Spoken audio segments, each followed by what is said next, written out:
meeting to order. Recording and/or broadcast of this meeting is being made at the direction of the board, which may capture images and sounds of those attending the meeting. Roll call. Vladimir? Present. Jessica? Present. Brian? Here. Shelley? Present. And I'm here as well. Pledge allegiance, please stand. Pledge allegiance to the flag of the United States of America and to the republic for which it stands, one nation, under God, indivisible, with liberty and justice for all. Do any board members have any questions on the agenda? Get a motion to approve it. So moved. Second. Thank you. Moved by Vladimir, seconded by Brian. All in favor? Aye. Aye. Have to do all. No. Thank you. They're all here. All here, sorry. Passes 5-0. We met in closed session at 6 and no action was taken there. Mr. Bear. Yes, good evening. Just a couple of items. I know Sandra sent the information about the year-end concerts out to everyone. I was at the Oak concert today. First one of the year-end season. Was great outside, gorgeous weather. It's great to see those happening again. So I encourage you to get out to those if you can. Want to thank again Los Altos Educational Foundation for their great work this year. They had their leadership circle event last week, well attended at the Hillview Community Center, and heard from 6 or 7 LASD, former LASD students who are now high school almost graduates, just talking about the importance of what the foundation does and the market left on them as they move through high school and looking beyond. It was great, just fantastic to hear from them. So that was exciting. There's a Mentor Tutor Connection event on Wednesday I'll be going to. It's kind of their year close events. And then also this week, there's a lot of these types of events, the Art Docent Luncheon this week as well. So it is that time of year as we have these events that kind of signal the end of the school year. It's just great to be doing them in person. That's it. Thanks, Jeff. Consent calendar. Is there any board members like to provide comment on a consent calendar item? Get a motion to approve. So moved. Second. Approved by Vladimir, seconded by Brian. We did that. All in favor, say aye. Aye. Anyone opposed? Passes 5-0. Employee request to address the board. Keith.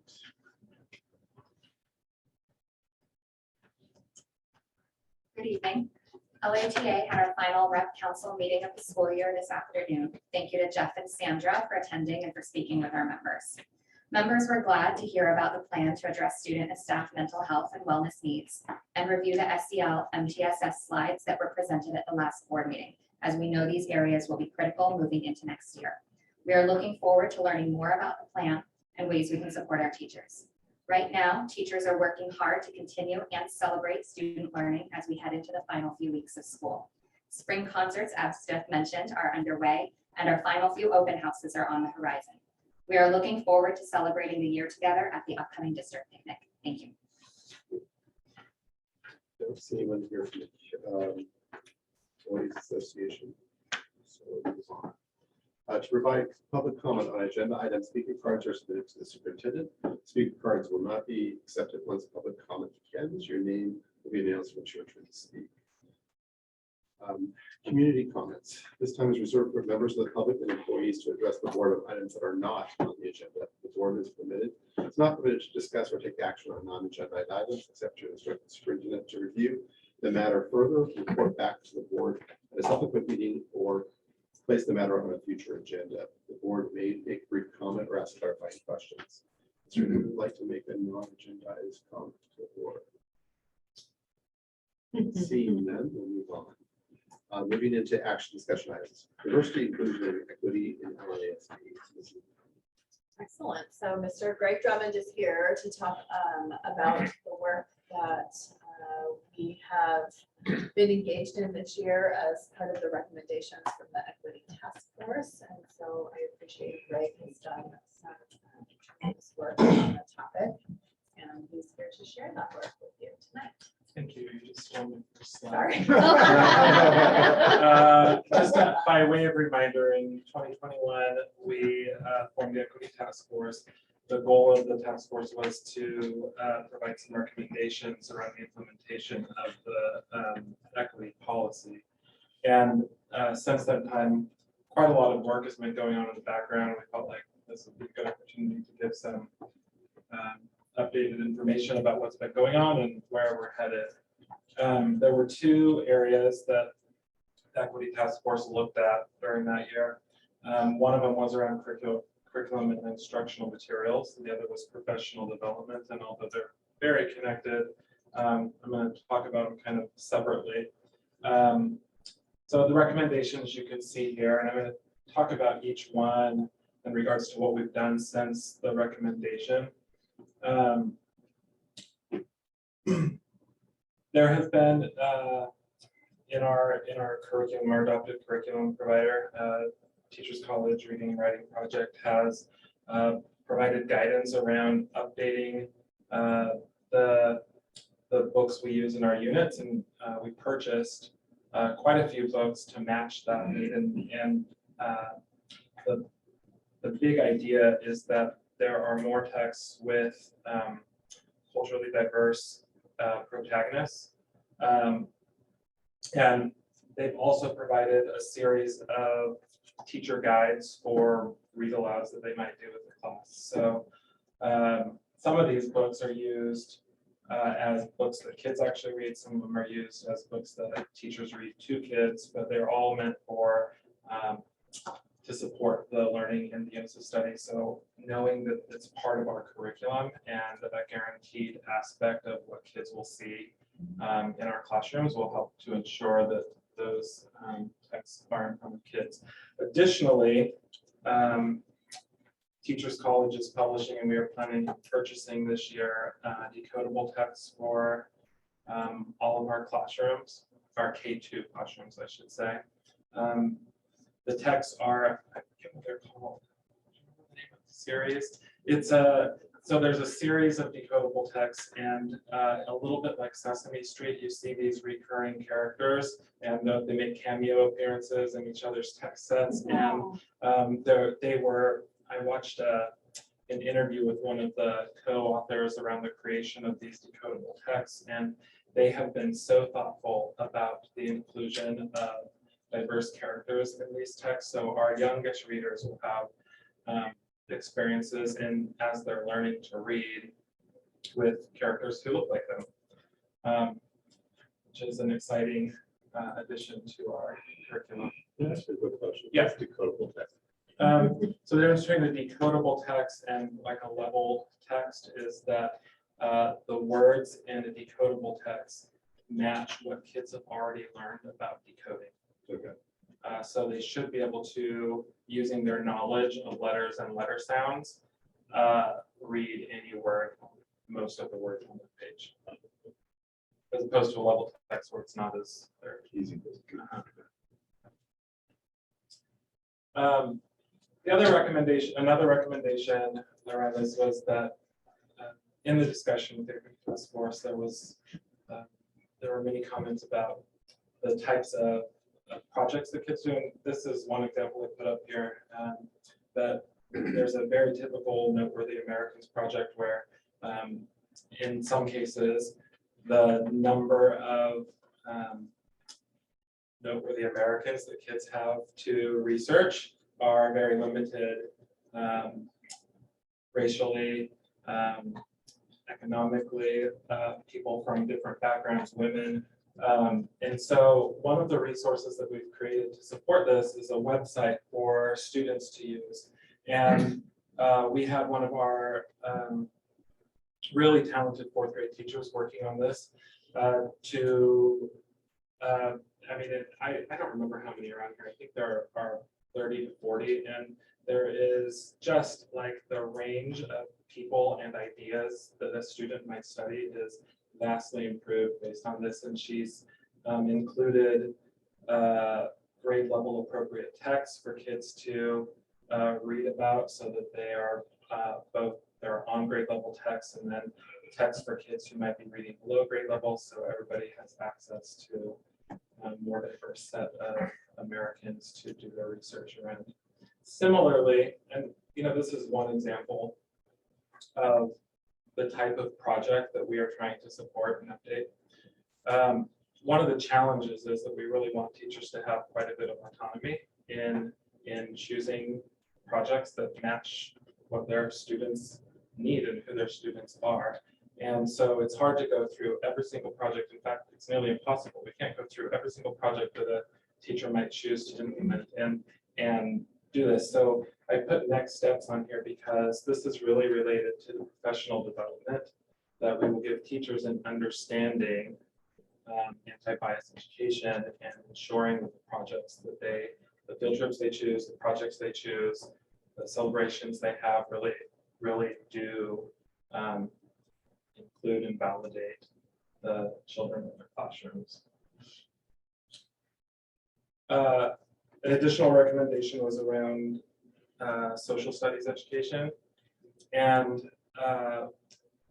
we have been working behind the scenes. This is one of the big projects that's been going on this year. Sarah Erlinger has really taken the lead on this to curate resources for teachers, supplemental resources to support inquiry in social studies, which is diving into a social studies topic with a question, and you can see some of those there. And then the questions are supported by looking at what's the right word I'm thinking of right now? Primary source documents.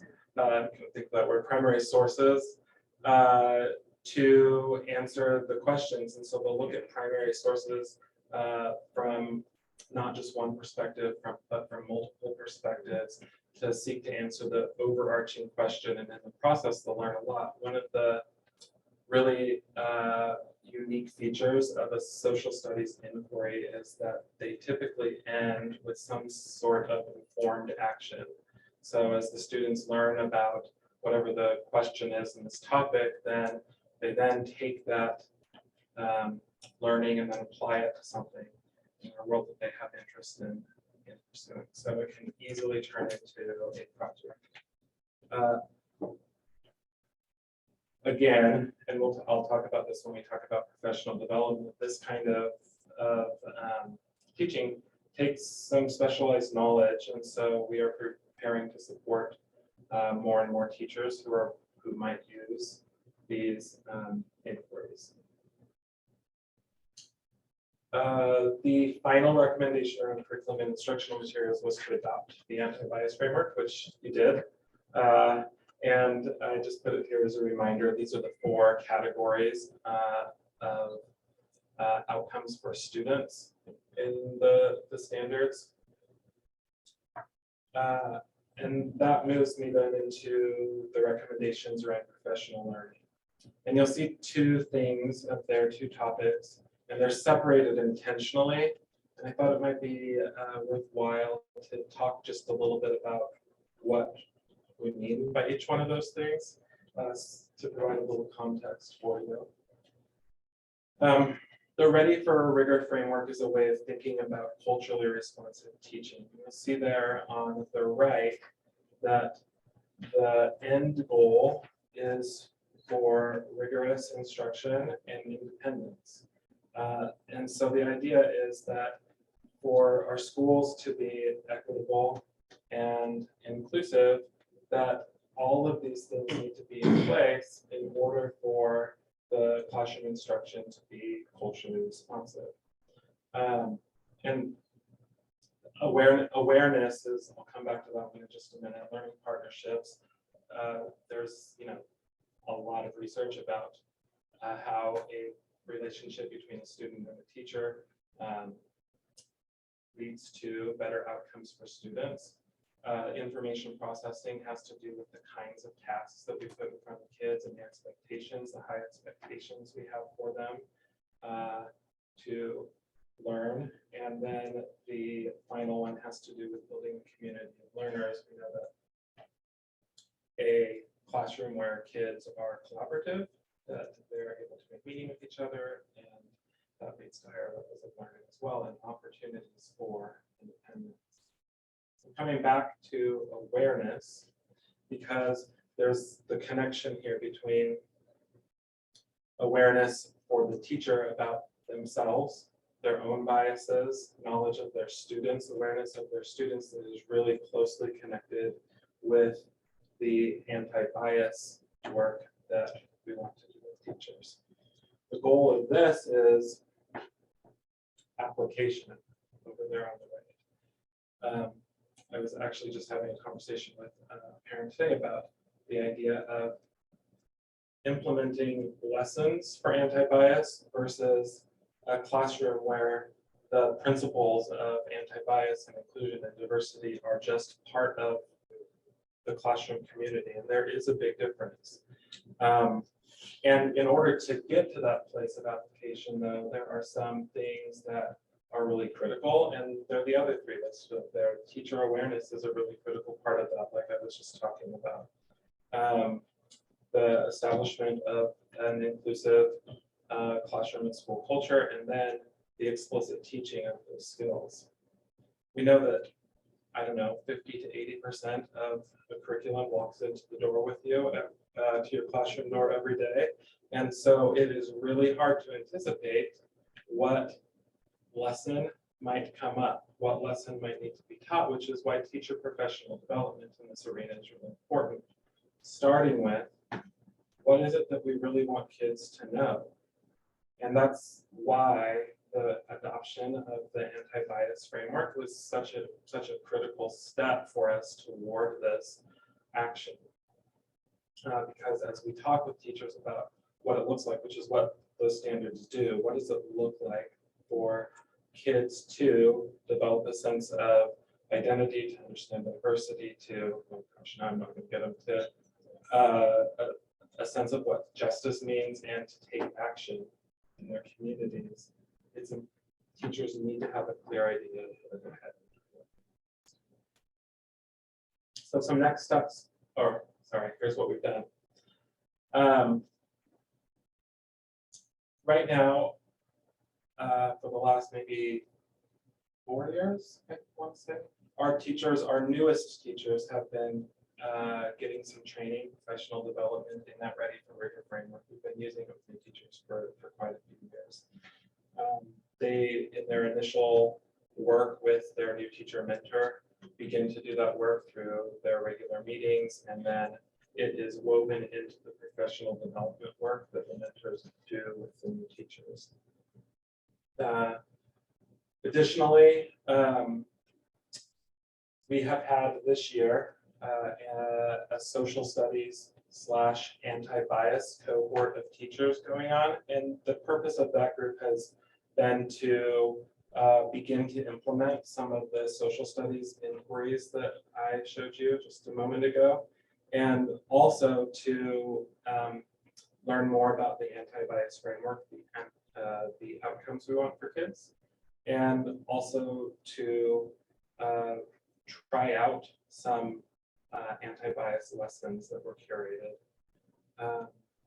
And what we found out in doing this was that the idea of coming up with a set of comprehensive anti-bias lessons that really get at what we want to get at is very complex.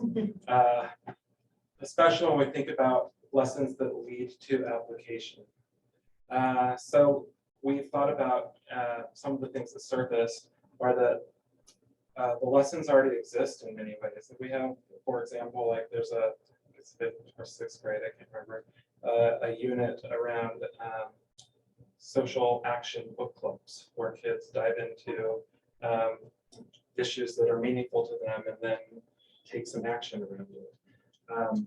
We also have, there's some overlap between the anti-bias lessons that were curated and the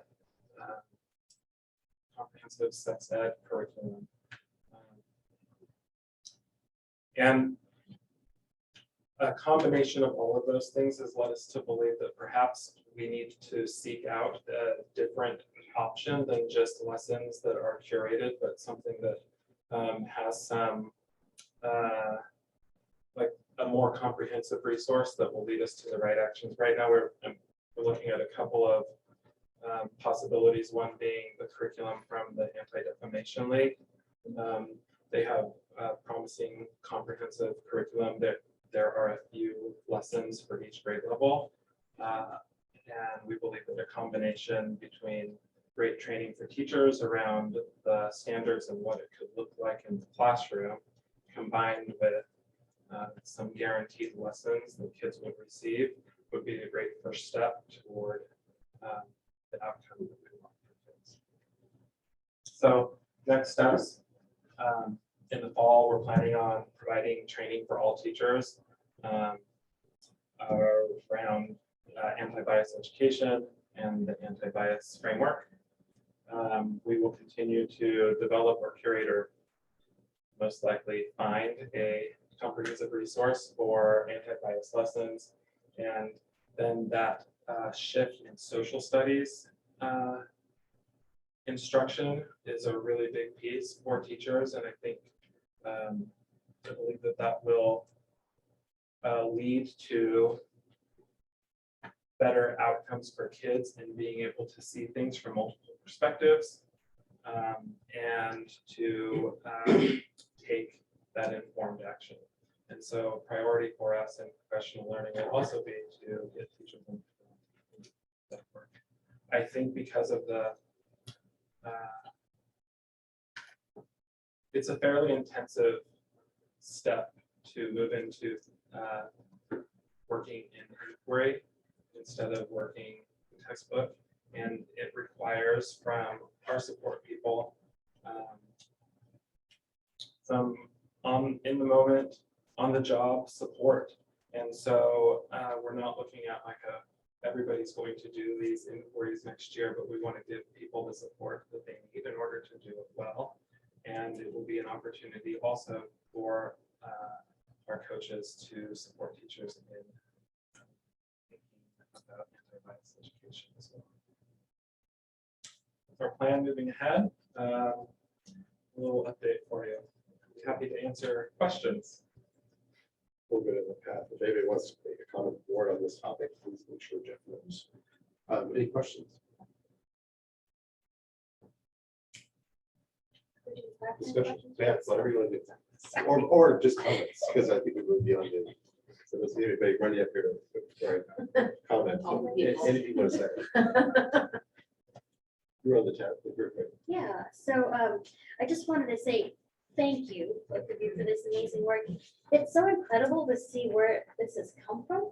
Because when we're on the task force and meeting on Zoom and just talking about it, to see what came out of it is really incredible. Because I remember all those conversations, and it was such a good task force to be a part of. So thank you for that. My pleasure. Are you guys going to continue, like, as part of the next step, like just kind of monitor the implementation and see how it's rolling out and the impact that it's having on the kids? Yeah, yes. And I think because of the, it's not clean in some ways, right? Like when we talk about what we want for kids being that they're applying their knowledge of and skill around those anti-bias outcomes, it's a difficult thing to measure. Yeah, of course. Is it happening? Is it not happening? I think we will rely on feedback from teachers, or school climate surveys, sort of thing to help us know if we're.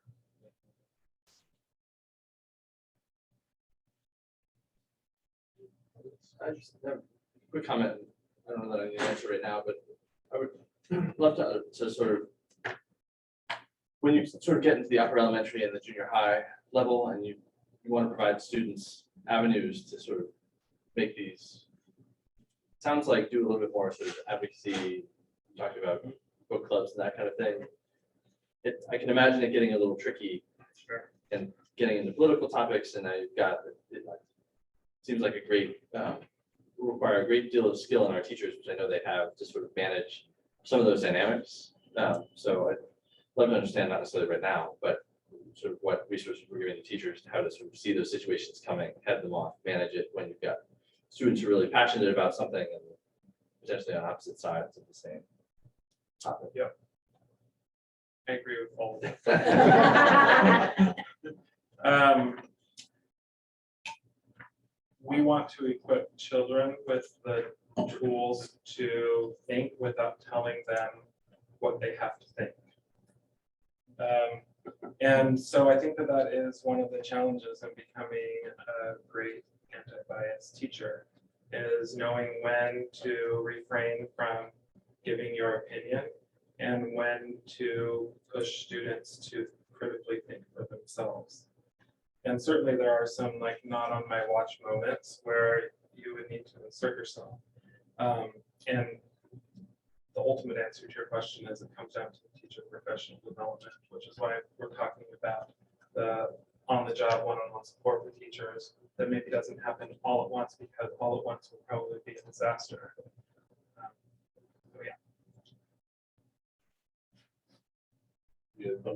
I just wanted to echo what Shelley said. I'm amazed at what's been done so far. And I do very much look forward to how we progress with this, because I know that honestly, we all have a lot to learn, teachers, students, board members, et cetera. And I'm excited. I was very excited when we passed this framework, and I'm glad to see it in action. We're excited too. I'm glad we're doing it. All right, thank you. Thank you, Greg. Moving on to the next section, which is a 2022-2023 Community Health Awareness Council. It's not a memorandum of understanding, but it's a memorandum of services. Is that what we're doing? John? Yep. So welcome to Marcia Glory, the Executive Director of CHAC. Here, based on our conversation last week, to tell us a bit more about the services offered. Welcome, Marcia. Thank you.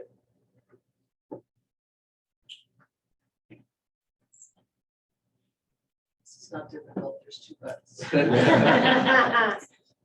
Don't jinx it. Yeah. It's good to see you all. Thank you very much for the invitation, opportunity to talk with you. And it's good to see you. It's literally, last year when I addressed you, it was all Zoom. So I know everybody's probably saying that as they get in front of you, but I just have to take that moment. And I really appreciate it. I'd like to introduce, they'll come on in a minute, 2 other members of my team, Joanna Carson-Young, who is the Director of School-Based Services, and Shannon Fitzpatrick, who's the Director of our Social Emotional Learning Programs. So they'll be jumping in here in a minute. Actually, online. Unfortunately, can't see the leases of one. Okay, great. Thank you. Thank you guys for being here, by the way. But just on this slide, I just wanted to emphasize the word partnership, because we all know what we're facing these days. And I'd like to emphasize that it's the partnership and the collaboration and the cooperation where we're all most successful. There's been a huge burden placed on schools right now, well, not right now, but over time. Unfunded mandates, funded mandates, just way beyond education, as we know. And the only way that we're all going to do this together for the kids is to be working collaboratively. So I just I appreciate the partnership that we've been in for a long time. So tonight I just wanted to touch base on a few things. Just quickly, mental health today, quite frankly, the long tail of the pandemic. What CHAC is doing in 2022 in our Continuum of Care program. What parts of that program are being used by LASD next year in the proposal, cost of services, and then of course any Q&A as well. I actually just want to pause for a moment. We have all been through something really difficult in these last 2 years, and as I just look at this panel, I don't know if anybody ever thanks you for all the work that you're doing, but this is a huge effort, and everybody in a leadership position over the last couple of years is really feeling it. And so I just thank you for being here tonight. All the work you're doing. It's not easy. Okay, actually, last year, about a year ago, this month, the last month or so, I addressed this board. And I told you what was going on in COVID and what we were doing. I am not going to share those 27 slides with you. I'm going to be happy about that. But this is the very last slide that I shared with you last year. And I just want to call attention to the fact that we predicted, not we, but the psychology profession predicted that the long-term impact of the pandemic would be a very long tail on mental health effects. And the secondary effects are definitely going to outlast the pandemic. We know we're in a national youth mental health crisis right now, and we're seeing it everywhere from the Surgeon General onward, but everybody is living it on the front lines today, and we're all there. No one entity is going to be able to solve this, and that's why we have to do it together. That's where I come back to that partnership, and we at CHAC are committed to working with you on it. What I'm seeing from the districts, all of the districts, is that everybody they're trying different things. Like this has hit like a tsunami this year. I heard from Jennifer and Aaron last week. It's hit like a tsunami.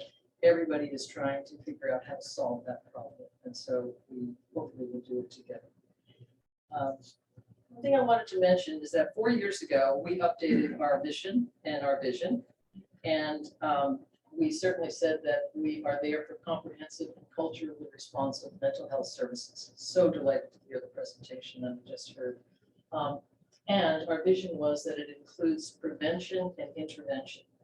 I have been driving the organization from intervention, which we have done for many, many years, 49 years, to the prevention side, because we cannot continue to see kids on this one-on-one counseling and be able to solve the problem.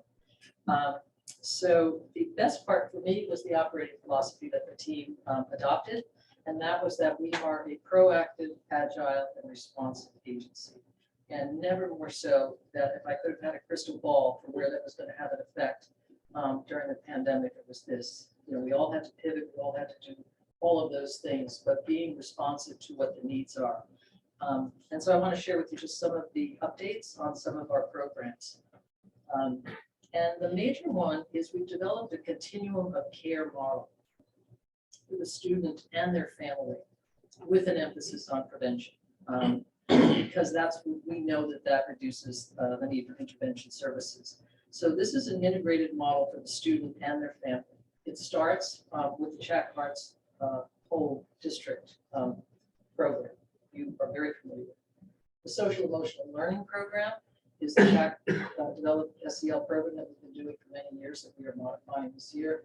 The CHAC school counseling program, and that's being modified this year. And then our CHAC family services. And because we all know that the family is a huge part of the challenges in the mental health component. And so that's where, as an agency in the area, we bring the family together. So the value of this continuum of care model is the integration, as I said, with the student and the family needs, and then where the agency can have its biggest impact and alleviate some of the need that's happening for the school. So certainly, it's meeting the kids in the environment that they feel safe and trusted in, right? And that's the beauty of that legislation that pushed it to the schools. So we're in the school system with you, but we're also in a connection with the family system, with the communication with all the caregivers, certainly at the beginning of every session with every kid and at the end, but throughout. And then there's a connection with the community services and all that's available because families need many, many different things. You're going to hear about the extensive training in our school-based ABC model. The A stands for access, increased access to the whole student body through this prevention and intervention programs, and we're permeating many of our programs for that. A huge bridge to teachers, right? We hear every day what those folks are really being challenged with, right? So bridge to the teachers, and of course family and outside resources, and the CHAC levels of support. And the C is a collaboration with on-campus and off-campus stakeholders. As that we can't do it together. And then our community programs that provide cultural competency, common language and resources. Just touching on the cultural competency, You know, the psychology profession has really been in the DE&I work for the last 2 decades. And just as this gentleman had said, this isn't work that you just do in a lesson, right? This is infused in everything about the organization. It is such difficult work. And it's actually an area that I'd love to be able to support your teachers on when I mentioned something about the teacher support. But how does this continuum of care program fit into the, you're very familiar with the MTSS as we are. So your tier ones, we have just enhanced the tier 1 programs, as I said, for more increased in prevention. So our social emotional learning programs, the CHAC ARC program, you know it as Back Together, customized classroom programs, bullying, a principal comes in and says, I have a grade level issue, I have a problem in the classroom. We customize those SEL programs for a particular need. And then, of course, tier 2 and tier 3 is our one-on-one counseling. And tier 3 is this integrated care and support for the family. I want to highlight the importance of this integrated model and the whole district. Again, the common language and common concepts. So when the family is together, nice when it was at dinner, but when the family is together, the 3rd grader, the 5th grader, the junior high student, the high school student, they're all hearing the same language, they're hearing the same concepts, and so are the parents and the parent coaching that we're doing. And this consistency, is quite valuable for efficacy of the treatment and solutions. So the integrated approach. Just to touch on that first box, you all know about CHAC Arts, and this was the Back Together program. You guys, I love it. You're Silicon Valley first adopters, right? So I really want to thank you and commend you for the innovative Back Together program that you supported us with. Since it's been a pilot, this was a pilot here, it's actually expanded. We're doing it in the other districts now. We've been invited to present at medical conferences on it and receiving great interest. We have gone out for some corporate sponsorship, obviously, because we were trying to figure out how to get the cost down and how to support the school districts. The irony is that the corporate sponsors they're very interested, but they can't quite get to the dollars because they go, wait a minute, we'd really like to have this for our employees. So, that's a whole nother scale of program that we're considering. The next part is our social emotional learning program. This is the support for second step. And I think Shannon, you should see her there. And I think she's going to step in and share some information about this. She is our guru on the CASTLE, which is the gold standard, right? And is very knowledgeable about this. Thank you so much, Marcia. Yes, hello everyone. Good evening. Thank you for having me here to talk about SEL. I'm very happy to get to talk a little bit about our changes and how CHAC can support LASD and their implementation of Second Step next year. We at CHAC know this is a great program. We've had decades of experience using it in the schools. So we are very excited to be able to collaborate with the teachers and do explicit SEL classroom lessons. And we're also very excited to get to utilize all those tools in our continuum of care that CHAC has to reach out to families and the community to try to increase adult SEL skills. Together, we know that LASD and CHAC will be able to fulfill all of CASTLE's recommendations for an effective school-based SEL program. All right, and I'm ready for the next slide. And then also, we just wanted to touch on this really quickly since we brought up our Back Together program. We have a fully integrated SEL prevention program, which means we have both of CHAC's support of the second step in the classrooms.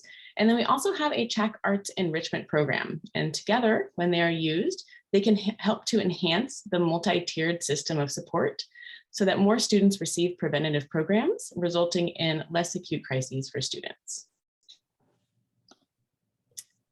And then if there's any other questions about SEL, I'd be happy to answer those now or after the presentation. Thank you, Shannon. Thank you.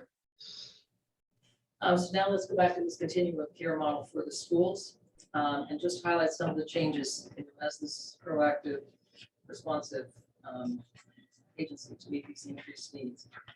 You heard Jennifer last week talk about the, we used to see 5% to 15% of the tier 2, but we're just at that 15% and pushing further.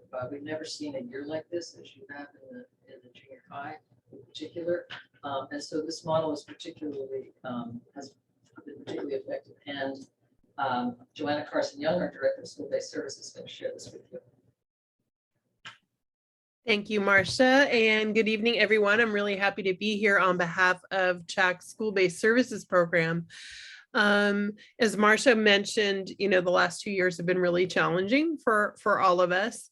And I think this year in particular has been very educational for CHAC and trying to really understand what the mental health needs are now that we're back on campuses. We're seeing the challenges really face to face. And they're very different than pre-pandemic challenges. And there's a lot of different reasons for that. But I think that what we've been able to do, one of the good things, if I can say that about the pandemic, is it's been a really good opportunity for us because we're seeing those changes and because those challenges have come up. We're learning all the time about how we need to shift and how we need to expand our programs. And so in some ways, it's been a really great opportunity for us to expand the way that we think about our services in schools. And so 2 years ago, we adopted and this year fully, we've been able to roll out more extensively the ABC model. As Marcia mentioned, it kind of has that access piece, and then the bridging to parents and caregivers and teachers and schools, and then collaboration. Collaborations have been a really important one for us. And that is something that we're really discovering this year, how much collaboration with the school site has been very, very important. And having clinicians on the school site who work very well with the personnel at the school and are very collaborative about what the needs might be for that student. And what we've gotten really good at, I think, at CHAC, and even better as time goes on, is that assessment piece of what's needed. And so, oh, I'm sorry. Did somebody have some? Oh, sorry, I'll keep going. I heard something, so I thought I was supposed to stop. Anyway, so what we've seen is improved those assessment skills to determine what is actually needed for the student. I think, maybe back in the pre-pandemic times or even farther back, one-to-one counseling was something that would just kind of an automatic CHAC referral. And these days we really want to be much more mindful about what might be needed. And so that includes us having to expand our services. And as Shannon mentioned and Marcia mentioned, really looking at the prevention side of things and seeing how all of this can integrate together, as opposed to having sort of small pieces of services, to have services that all work together. So one of the things that we want to do is really improve the assessment piece on the front end, to determine what is really needed for this student. Is it a small group? Is it a psychoeducational thing? Is it psychoeducation for the parents? Is that what would be most helpful? Is it one-on-one counseling? Is it crisis intervention? Or is it the one-on-one counseling for either the short term or more of a longer term? So one of the things that we're going to be implementing next year is kind of a chart that helps with this and for all our school sites, which is, really helping those school sites to ask themselves what is appropriate for CHAC services, what fits into that kind of one-on-one box. For example, school functioning might be impacted, or there's sort of a short-term circumstantial situation that's happening for that child. And that one-on-one counseling would be really appropriate. But like I said, in expansion of the services, there's other options now that we can help with, like small groups, dyads and triads, and that psychoeducation piece. Some examples of the psychoeducational groups would be maybe mindfulness, self-care, Gender identity is definitely a big one that's coming up for all schools. How to manage frustration, tolerance, things like that.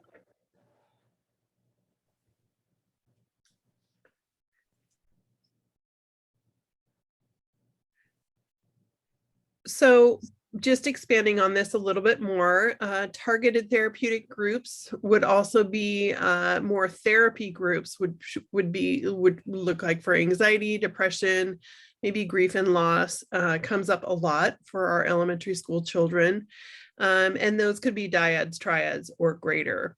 So just to differentiate again, there's the psychoeducational group that might be more about mindfulness and frustration tolerance. And then there are therapy groups that are more about a particular presenting problem that might be in common for a group of students. Again, that drop-in support for crisis intervention, we've been doing this really well. I've been so proud of the way that this has been happening in LASD this year because many of the school supports have been working just hand in hand with the CHAC clinician to work on this crisis intervention piece. The great news is that LASD was just trained in the Herd Alliance training from Dr. Yoshi and Linda Lenoir for risk assessment. And we are also training on the Herd Alliance toolkit. So we'll all be speaking the same language and we'll all have the same forms and be able to strengthen that partnership when we're having to do a crisis intervention even more. So communication with mobile crisis, we also have a relationship with Uplift and other agencies if that's needed. Great, thank you, Joanna. Thank you. I just want to mention one more thing if I can, Marcia, just about this. This is kind of the perfect slide. You can go to the next slide if you want, because it's kind of the perfect slide for an example that I was going to give, which is this whole kind of continuum of care piece and how all these pieces work together. One of my favorite examples, I think, from LASD this year is a student that's being seen at actually Egan Middle School. And the older sibling is being seen at Los Altos High School. And the family is being seen in our CHAC clinic. So one of the advantages that CHAC has is the reach that we have and the breadth of our services to be able to help the whole family in that way, because we have our clinic piece, we have, you know, the reach that we have in all of our schools.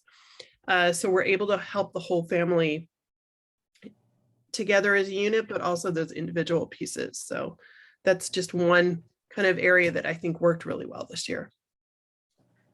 Yeah, it's a great example, Joanna. Actually, in the clinic, well, one of the parents was being seen in their individual therapy, and then the whole family is being seen. So we have 4 individual therapists that are collectively working and collaborating on this case. So again, same concepts, language, approach, and it's really actually quite successful. So great. So that's family services. Basically, this is just sort of the last piece of it. And, you know, as you know, we've been serving families on a sliding fee scale for many years. I just want to emphasize that county services are only available if you're a Medi-Cal. Right? So we're filling that gap between those whose income is too great to qualify for Medi-Cal and yet cannot afford private practice. And of course, we're seeing that get wider and wider and larger as well. And one of the pieces, you can see all the programs and whatnot that's available at the clinic. But one of the features in this community programs, and what I might mention, because I'm hearing it in the previous presentation, was teacher counseling. So when we've been getting into this, Stevie and I work very intensively at CHAC. When you get into this work, this is not easy stuff. And so a lot of things come up for people.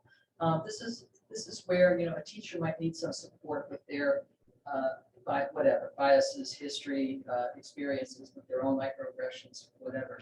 And we offer those services at the clinic, $90 an hour. That can be supported by the district, or it can be on a sliding fee scale by the teacher. And this is a pretty significant savings from what you would hear in that pricing from other providers. And then I also want to mention that there's a lot of cases these days where these kids, it's too traumatic for them to be treated in the school. And so we bring them to the clinic, not far from here, obviously, so that that trauma can be processed. And I'm just going to digress for one moment and share a story at the event that some of us were at the other night of a principal from another district sitting with me who has recently been on our board. And her comment to me was, she's stepping in as a principal for this year in the elementary school. And her comment to me was, Marcia, I've been on the board of CHAC for many years. You can intellectualize all you want and hear about the cases and you can hear about the trauma. When you are on the front line of this, it is a completely different experience, right? And that's why we've got mental health professionals and medical professionals, teachers, very exhausted from this, but it was really a profound, I should bring her in, better share that. Okay, lastly, what does LASD services for next year look like? So you've heard, we're going to do the SEL implementation through therapist-led whole classroom second step to support the teachers. The teachers have said that they want help with the implementation of this. And so we're going to have a therapist go in, and we're going to be training them on the model that you purchased,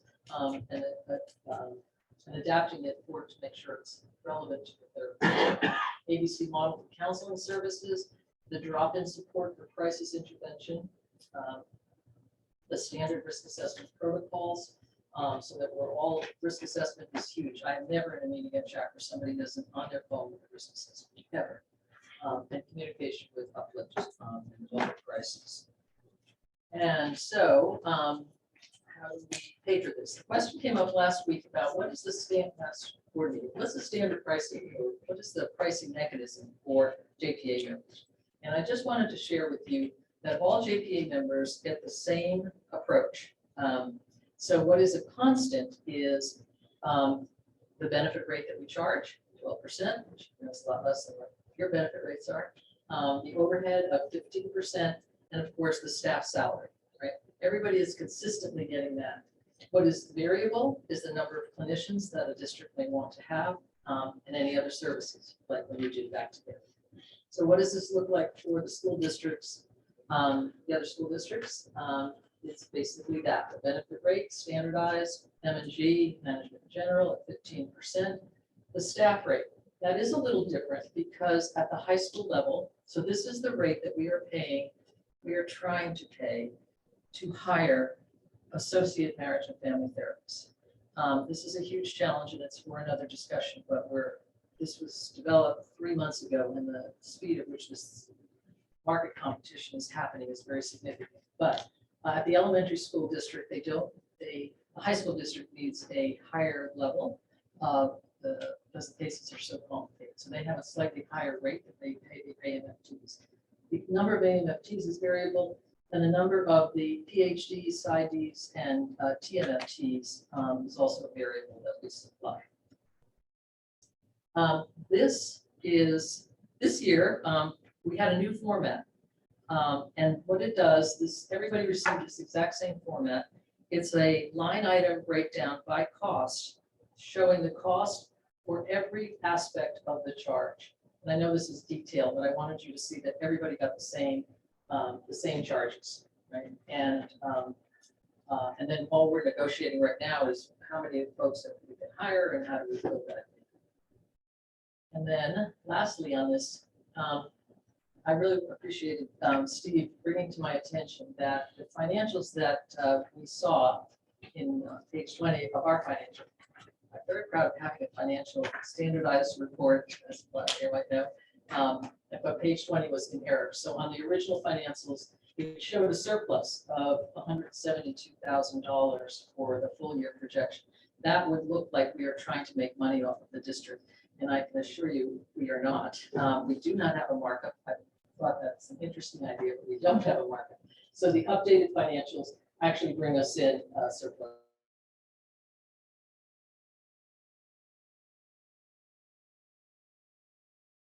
Junior high school therapists, right?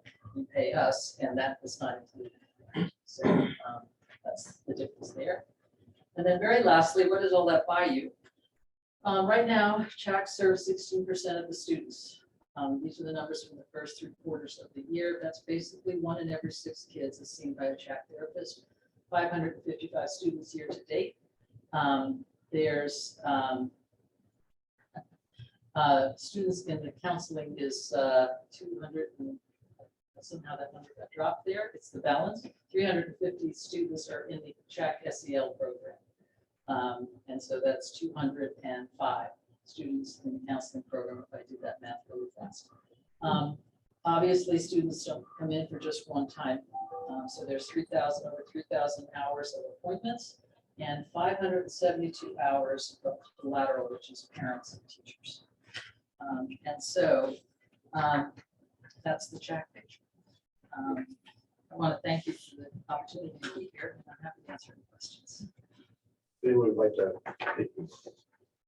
Show the attack. This is not COVID. It's allergies. I got it in London. It's not COVID. If anyone would like to provide public comment on side, please put your card, Jeff. Any clarifying questions? Or are we working first? No one's rushing it. We see the cards either. No other comments from Marcia on the proposal at all? Oh, I just want to thank you for coming and presenting it in this detail.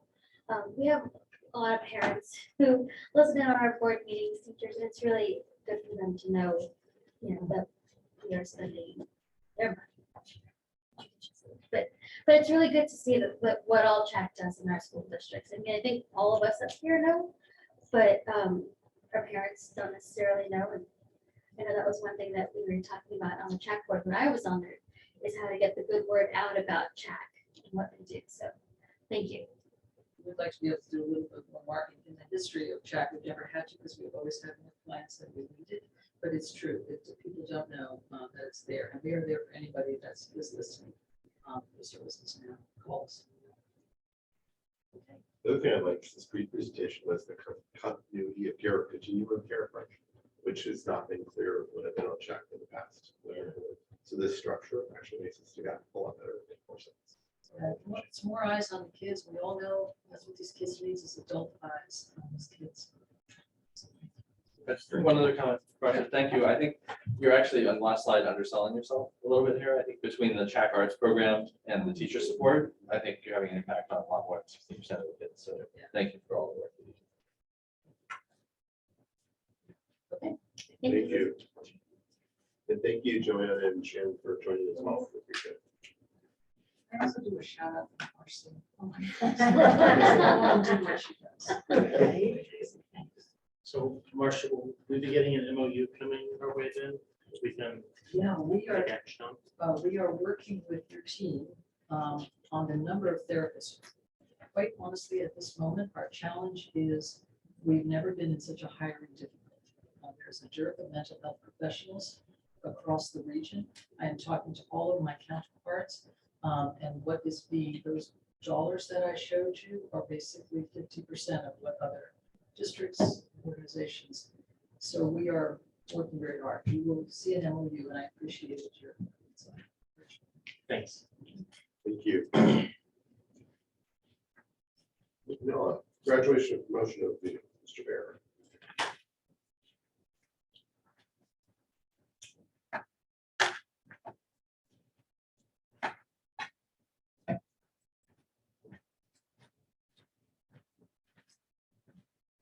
Right, the board had asked, it's been a couple of years, a reminder about graduations and promotions this year. I will start with the first slide is 8th grade, but I'm going to back up and let you know that on the 7th of June, which is Tuesday, our preschool promotion ceremony is taking place at 9:30 and 1, I believe. It is a hoot. It's I've great. been to them. They're 9:30 and 1:15, right back here. They're fantastic. So I really encourage you to come out for that if you can. Again, that's on Tuesday, not the Wednesday. But as a reminder, as it says, our 8th grade graduations are back. Begin at 11 a.m. and followed by block at 1 p.m. On Wednesday, June 8th. And as a reminder, come a little bit early. There'll be parking held for you. They'll both be outside. There's a set of reminders that California Department of Public Health and Santa Clara County Public Health Department have shared as reminders, just for, for caution. But those will both be taking place outside in the usual spots in the amphitheaters at each of those campuses. And reminding you a little bit early so we can look at the names and decide what cut points are and all those good things. But it's going to be a great day, and really looking forward to that. In the morning at each of our schools, I didn't list all the times. They vary just a little bit at each campus. But at our elementary schools, the 6th grades have promotion ceremonies, really marking their end of 7 or 8 years at their elementary school campuses, which is a huge chunk of their life at this point in time for them. But those two will be outside with those same guidelines in place. And I know each of our schools, all 9 of them are getting ready for this. All 10, if we can, preschool, getting ready for these events at the end of the school year. So questions about that, happy to answer if there's any reminders that are needed. Preschool promotions are here at 7. Yeah, right back here. Any questions? 10th site environmental impact. Yeah, I will filibuster for a minute. Marcy, does she need to be a panelist? Yes. I do. Yeah. Do you have a phone book to read or? No, she's on, she was an attendee. As we move towards developing our 10th site, we need to go through an environmental impact study under the California Environmental Quality Act, CEQA.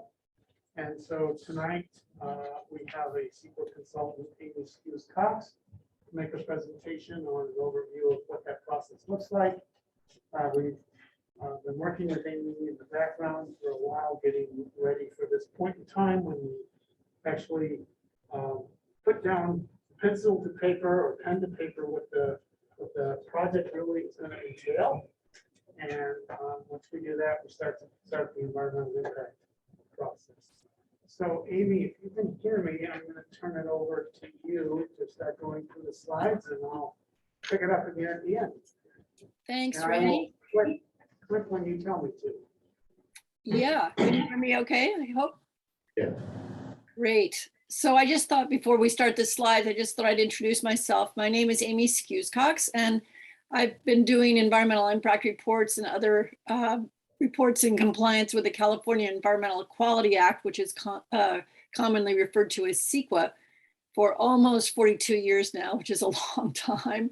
And it's definitely a group process. I manage the documents, but I have a whole team of scientists, hydrologists, geologists, and we all work together on different sections of the report. So tonight, I know as a school board, you have a lot of things on your plate, and this is a whole new arena for you to go into building a new school and getting into the whole development process with architectural designs and environmental review. So I'm going to try to be very succinct in describing what your role will be in making decisions regarding CEQA and when the public will get involved. So let's see, we'll start with the first slide. We're there. Great. So basically, all school construction projects are subject to CEQA, but it really varies. If you have a very small addition being made to your school, you could, with fewer than 25 classrooms, or 25% increase or 10 or fewer classrooms, you can possibly get what's called a categorical exemption, which is very easy, quickly filed with the county clerk and no public review. Then the next level is the possibility of just doing an initial study and a mitigated negative declaration, which is like a mini environmental impact report, which is an EIR, commonly referred to as an EIR. That is for projects that don't have a lot of controversy, but they have risk associated with them in terms of the legal challenges that can be made. So with a whole new school site, which you have with site number 10, an environmental impact report is much more appropriate. And we'll go to the next slide and talk about how the steps that occur for an EIR, you have to start with what's called a notice of preparation. And that's basically letting the public know that this project is on the boards and here are the topics that we're going to be covering. CEQA is really, the goal of CEQA is to be a public disclosure document for the neighbors, for the agencies. So that's the main purpose of the document. And so we're disclosing what the potential environmental issues might be for the construction and operation of that development. So the notice of preparation is a 30-day review period. That's the first step that we'll put out.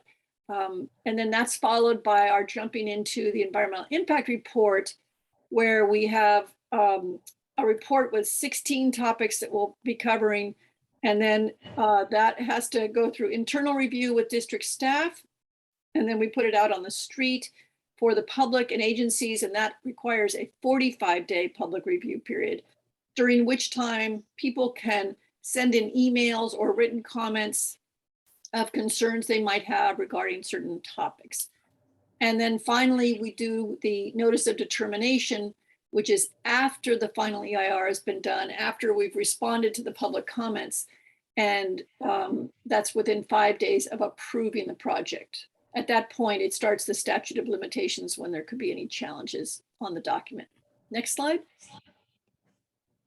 So in terms of the board's responsibilities, your role will be to certify the final EIR, to adopt what's called the Mitigation Monitoring Program. And that is a document that ensures that all the mitigation measures we put into the EIR are actually implemented. You'll adopt findings. So those are done for all impacts and mitigation measures, basically saying that the impacts have been mitigated, and when they couldn't be mitigated, why there were overriding considerations for that impact. And finally, you're going to be approving the project itself. And in this case, it's the entire development of site, school site number 10. And the next slide. So here are the chances when you have public input. You can comment after the filing of the initial study and the notice of preparation. We are going to do both of these fairly soon. That will be a fairly short document. It will be filed on the district's website, and people can review the topics that will be covered. Then we're going to have what's called a scoping session early in the EIR process. That's where the public can come to a meeting where we present the project, we explain the EIR topics, and we take comments from especially the neighbors in the area, because they often know that vicinity more than any of us. And so they might have some concerns that we have overseen in terms of our scope of work. And so it's always good to give the public an opportunity. And then finally, the public hearing happens. This is optional, but many agencies, many school boards have a public hearing after the EIR is on the street, but before the final EIR has been done. And that gives people an extra time to comment on topics. And then finally, there are written comments on the draft EIR that they can present to. And we have to respond to those. We actually go in and we number every comment, and then we respond to them sequentially by the letters and emails that come in. And next slide. So here are all the topics that are covered. I'm not going to go through all of these, but we bolded the ones that are the most relevant to this project for the school site.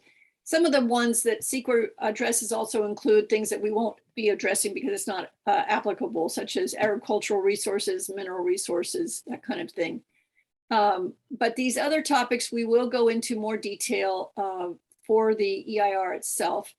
And finally, I just wanted to mention, after these many topics here, we've also got to look at alternatives, the last topic on the list, which for this project will probably be, it's required that we have an assessment of the no project, which means no change from existing conditions. A second one we might look at will be the reduced scale alternative. And the third is a redesigned alternative. And it is required that the alternatives have fewer impacts than the proposed project, which is a little bit of a dance because sometimes you can have fewer impacts in one topic, but maybe increased in another. So we'll be taking public input on those alternatives as well as the other specific topics. Next slide. So here's the approximate EIR timeline in terms of weeks. We've got the NOP, the notice of preparation and the public review period, followed by the administrative draft EIR for quite a few weeks. And then that goes through the internal review and goes out again onto the street for the 45 days. Then there's the final EIR when we respond to the comments. And then finally, at about week 39 or 40, the board can approve the project and certify the EIR. And next slide. Yeah, I So- guess I can. I'll let Randy take over from here. Sure. Thanks, Amy. Just reminding board, this is an action item. The action in front of you tonight is to approve the contract with the consultant with Amy. It's attached to the agenda item. You'll note that the cost there is a little under $300,000 for all the work involved in this, including all her sub-consultants that she works with. And I'm also looking for direction from the board regarding getting Lisa, our architect, moving ahead on schematic design, and we'll bring you a contract for Lisa at one of our June board meetings. So I think that's the sum and substance. We'll turn it back to you, Steve. Okay, thank you. If there was a public comment, let Jeff know. Any questions? Presented. There are no questions at this point. Just comments or discussion. Did the week start when we approve or would the action taken tonight? That one? Amy, do you have a question? Does the EIR process start once you approve the contract? Yeah, with that wonderful graphic that had weeks 1 through 40. Yes. When do we start week 1? So that would literally be tomorrow morning. Okay, Yeah. thank you. That's my question too. I believe there was a proposed timeline in the, in one of the, in the proposal for services. But there's no actual contracts. There's a proposal. There's no contract. Proposal. Okay. I'm actually looking for it. I was like, I don't remember a contract. Yeah, Amy, your proposal is to be contracted to do this work, correct? Yes, the scope of work is, our proposal is basically the scope of work that would be attached to the district's standard contract form. Okay, thank you. But yeah, page 14 of the proposal has a more detailed timeline dates on it. Any other clarifying questions, discussion? So what your need from us, Randy, is approval of the scope of work. Yes. Direction on. Okay. So do I have to, want to do that one first? I have a motion to approve the scope of work as presented. So moved. So, I'll second. Moved by Brian, seconded by Shelley. All in favor? Aye. Anyone objecting? That passes 5-0. Now, what's the other part you're looking for, Randy? This direction for the architect so she can start planning on schematic design work. When we think of from a schematic point of view, or when we, what kind of feedback you looking for? You've already given pretty much the feedback on where does the city park go, Right. where the buildings lay up. That's enough to get her going. Okay. So you're good. So the one item that that may be still up in there is the number of students in the school, right? Right, so just so you know, we're planning the environmental impact report to be the most impactful as the project description, which would be 900 students get through it. Okay, and then we will have alternatives that are less impactful as part of the project description, they're part of the report. That's what I expected. Yeah. So for the architect one, I know at various points, we've all brought up different ideas on limited knowledge on.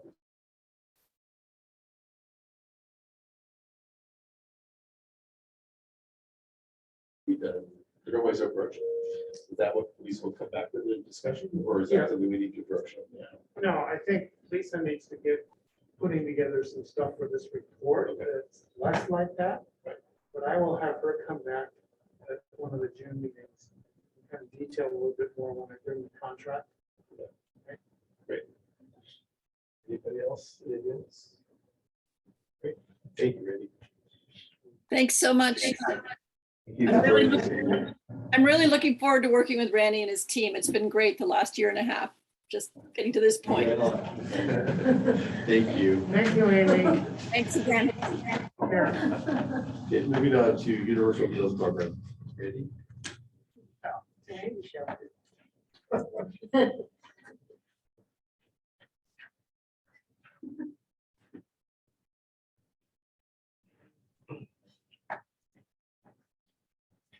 Okay, so we will give you an update.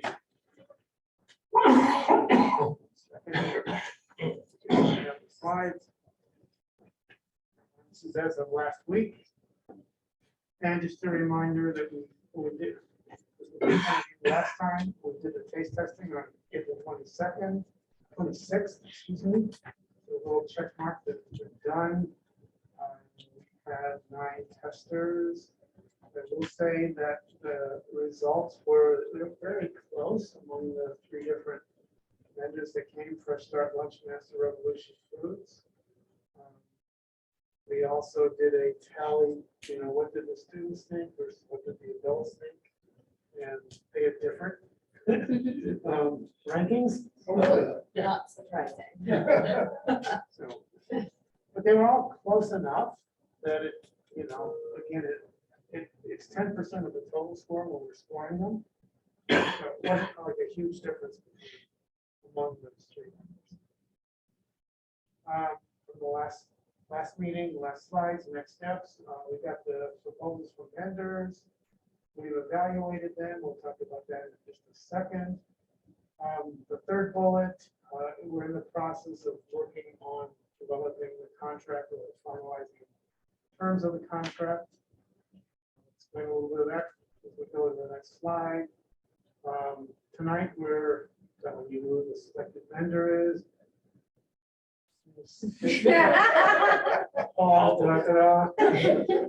Gotta wait till the next slide. You guys already know, obviously. And after we get the contract finalized, we need to work on logistics, a whole bunch of logistic issues, delivery, delivery times. One of the things is, do we need to buy our own equipment? Can we possibly rent from the vendor? Can we provide some of it? So those things we're going to be working out with the vendor. And the big one for me is the hiring of staff to be the server. So school sites. So we are just starting to post those positions. Vendor selection. Well, here we go. Randy, a more dramatic transition might have been. Kate had the drum roll, but you didn't hear it. It was the sound of the drum roll. I saw it. So we selected Revolution Foods, a 1-year contract, see where we stand a year from now, going forward. They were the highest score on all the evaluation criteria. They're reasonably close by. I indicate that they've been serving clients in the Bay Area for over 16 years. They have a lot of resources. They have equipment that we should be able to rent. Do for our first year at cost. So this is the meal cost combined for breakfast and lunch, $6.10. You had previous updates that had cost information and reimbursement rates. The current year reimbursement rate is a little bit more than that. And next year's are not yet determined, probably July or August before we know. Yes, the reimbursement rates can be higher than the costs to help defray other costs that we have, such as staffing. So it's not a mistake or an error, right? So that's a little bit about Revolution Foods. Kind of our final slide here is all about communications every time. We've been keeping everybody informed. The big thing I want to move to next is outreach to families, start working on that this month. Communications director, Sarah. Start getting information out. So with that, I think that's the end of the update. Thank you. Questions? Anyone have any questions? Comments? Slide 3 with the reimbursement costs. Would one expect that to go up next year? Hard to know, Jeff. Would you expect it to go down? What I see, because we don't know. And we're new at this and listening to the consultants, and they say it's likely to be a little bit higher. There's no guarantee at this point. Okay. I don't want to put it Didn't in they, the I think I saw in the May revise, right, that it was gonna go down, the federal rate's going down, federal rate is going down. and in the May revise, the proposal in the May revise is to backfill that gap. That doesn't mean that it's going to stay at 620. Right. It could go, look, there's inflation factor built in, so. I think That's your point, the federal, yeah. Right. we're in good shape compared to some of the costs we were looking at. What kind of staff with the vendor we chose, what kind of staff are we looking at for this? Same staff as what we've been looking at all along. We're not providing any staff. We have to have our own servers. Okay. We went out with an RFP indicating that. Okay. Servers and a coordinator. We have our own coordinator. Yeah. We're hiring our own staff. We have a coordinator, servers.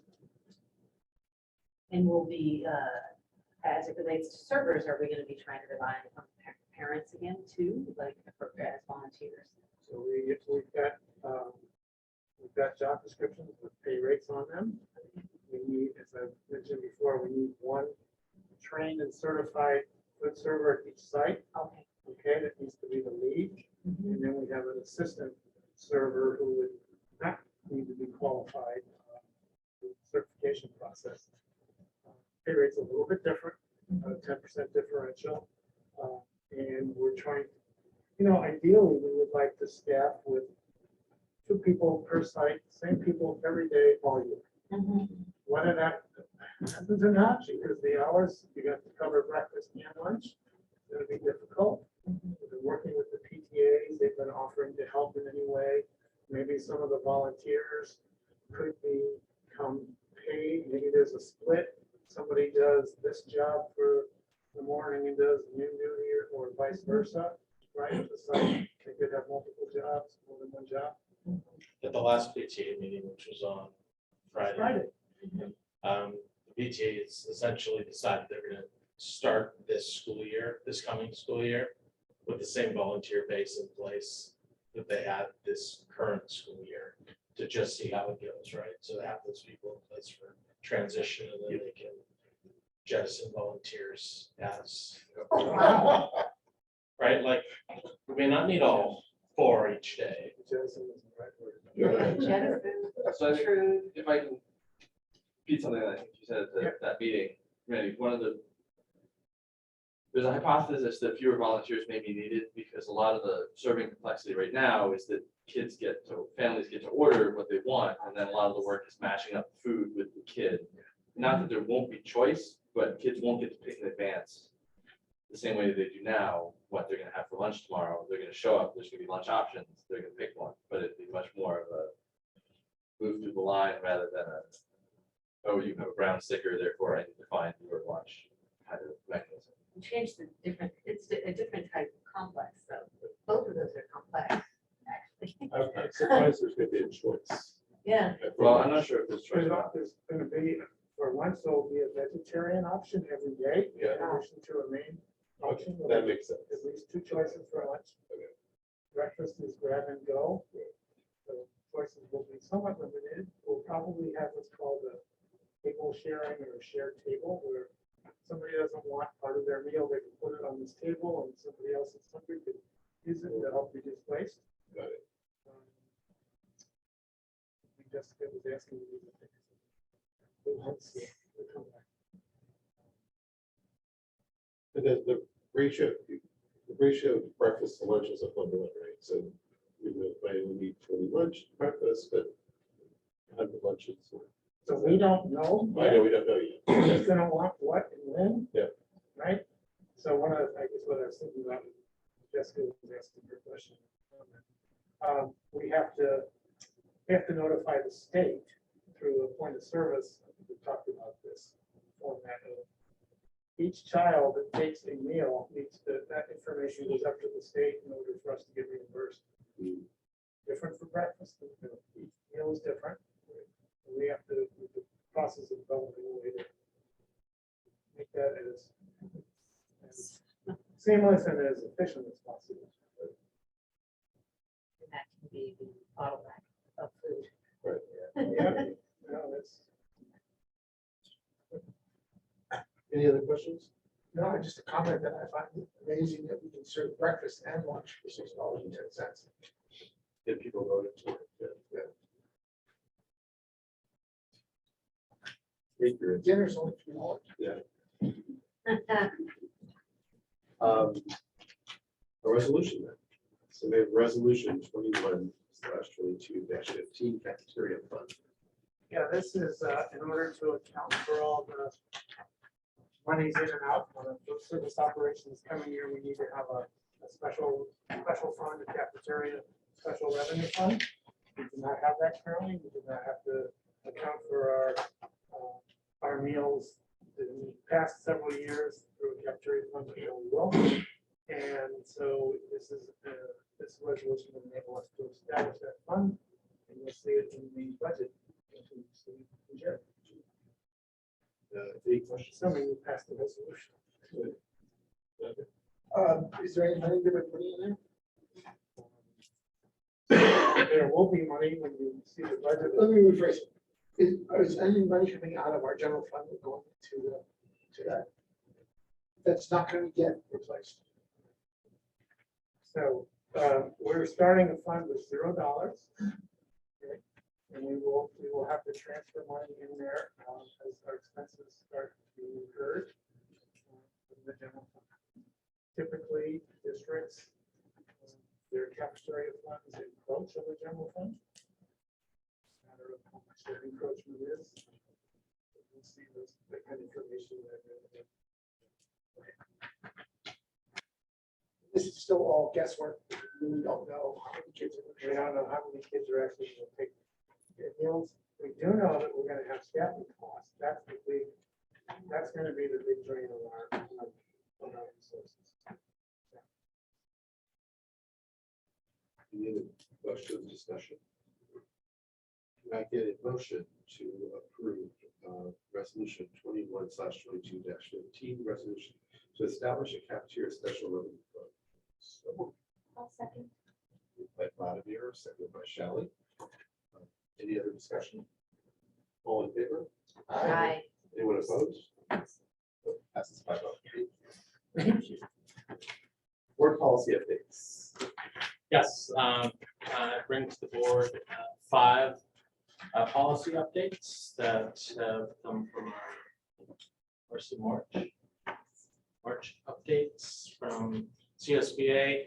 As I remind you, each time these are based on legislative updates, court decisions, things like that, regulatory changes. But these 5 were brought to you for first read. As always, they'll come back at the next meeting as consent, but I'm here to answer any questions you might have about these or to make final draft of these. Anyone have any questions or comments? I just have a quick question on 6173. How many is the homeless children, education for homeless children one?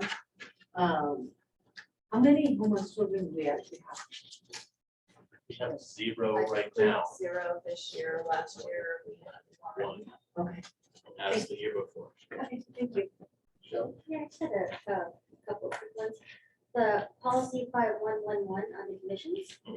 I know we have a separate board policy on transitional kindergarten, but since this one is, we were kind of talking about,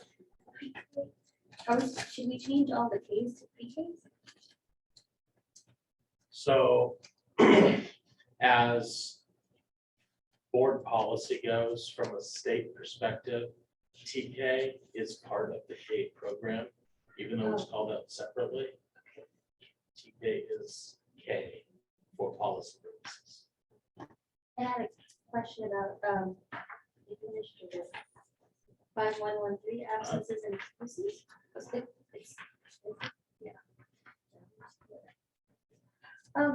So the first excused absence is personal illness.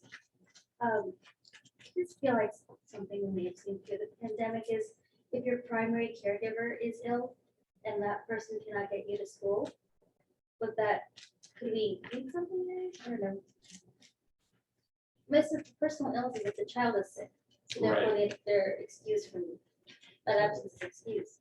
But what if, yeah, AR 5113. And I don't know how much of it saw in our school district, but I know that in other places it's, if your primary caregiver is ill and they're the person that drives you to school, then you can't get to school. Right. But that should be an excuse that. I personally think. Let me look at that. I can investigate that. My question, follow-up question would be, how much leeway do we have in this? Yeah. Right, that's what. State law, Yeah. regulates excuse. Because this is driven, Attendance pretty It has the ed code. right, I have to look at the good citation on that one. Let's see what it says. It's something to advocate if we can't. Yeah, exactly. Any other things you like to consider as changing the record? If they come up, shoot it to them before, next week, the next cycle. Great. And I think that's our last action. And any board comments? Sure. This Wednesday evening, I believe at the SCOE meeting, the County Office of Ed meeting, we will be recognized for our Business Practice Award. 5:15, does that sound right? Yeah. Something like that, around our comprehensive learning plan, so that's terrific. Last week, we had a curriculum council meeting where we talked about how our comprehensive sex ed pilot, we are in process of that right now at our 5th grade, a couple of our 5th grade, 6th grade, and then junior high classes. They also discussed the science pilot and made a recommendation. So that will be coming to you in June, which is very exciting. This Thursday, we have a DLAC meeting at 9 a.m. I think it's probably next door. This Friday, Kate and I are going to, more importantly, Kate is going to Gardner to be introduced to students and families as the next Gardner principal. So that is very exciting. And I know Jeff mentioned the concerts, but if you wanted, tomorrow is Almond, Santa Rita on Wednesday, and Covington on Friday. I think I shared that schedule with you. And then last week I was in Florida to finish out and graduated on Friday my National Superintendent's Academy. So I'm thrilled, and it was a terrific program. So it's all happening. So it should be ready. I'm officially approved. Ready? Ready. At your June board meeting, you're going to hear from both the budget review committee and the citizens advisory committee for finance regarding their findings and recommendations regarding finances of next year's budget. And they're meeting between now and the next board meeting. Budget review committee is this Thursday. Reminding everybody in the room who might be involved. I'll just, in addition to what I shared earlier, just remind the board that before our next meeting together on the 6th is the end of year district picnic, as Kate mentioned, on the 3rd. I encourage you all to come out. It's really going to be the first time we've pull together in the fashion as a district in quite some time. So looking forward to that. One clock. Steve, you want to prepare your 5-page speech? Memorize. You'd be pleased to hear that I don't need 5-page speeches, so it'd be much more effective than usual. Not much. I attended a retirement party for somebody. Oh, yeah. And Heather and I lined out the district goals and programs for the next couple of years, so we're all set. That part. Good to Yes. hear. Obviously, we'll well look at it like that.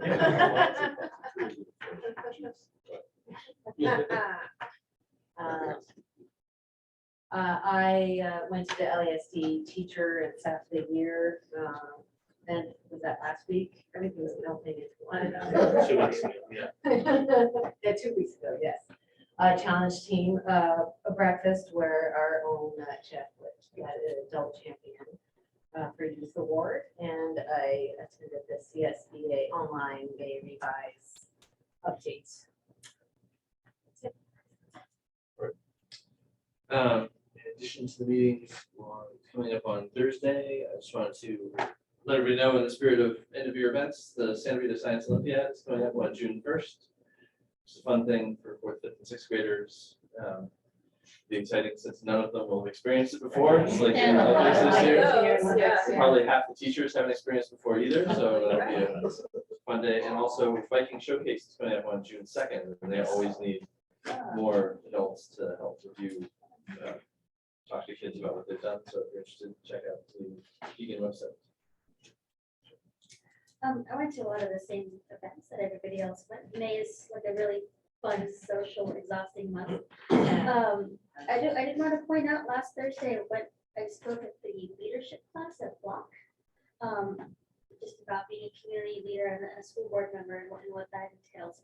I don't know if you'll remember, but last year one of our students read his essay. He won the essay on what he would do if he was Mountain View mayor for a year, for a day, not a year. Sorry. And through my conversations with him and his mom, he wanted to do this as his leadership project.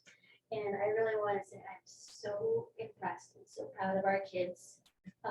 He organized that event really beautifully, like very professionally, but the entire class was like gracious and they're so mature, and I'm so jazzed. You know, like I'm very, very proud of them. I did go to the Mountain View Chamber of Commerce, the celebration of leaders dinner on Friday night. They did call us out as part of the electeds, and I used to go to those events as part of my old job, which I no longer am at. So people are kind of surprised to see me, and it was really fun to tell them that, you know, the Salto School District, we do serve a portion of Mountain View, and we are members of the Mountain View Chamber. So that was kind of good. And we're an employer in Mountain View. Yes, we are. Yes. One more item I wanted to bring up to the board. We expect to bring to the board on June 6th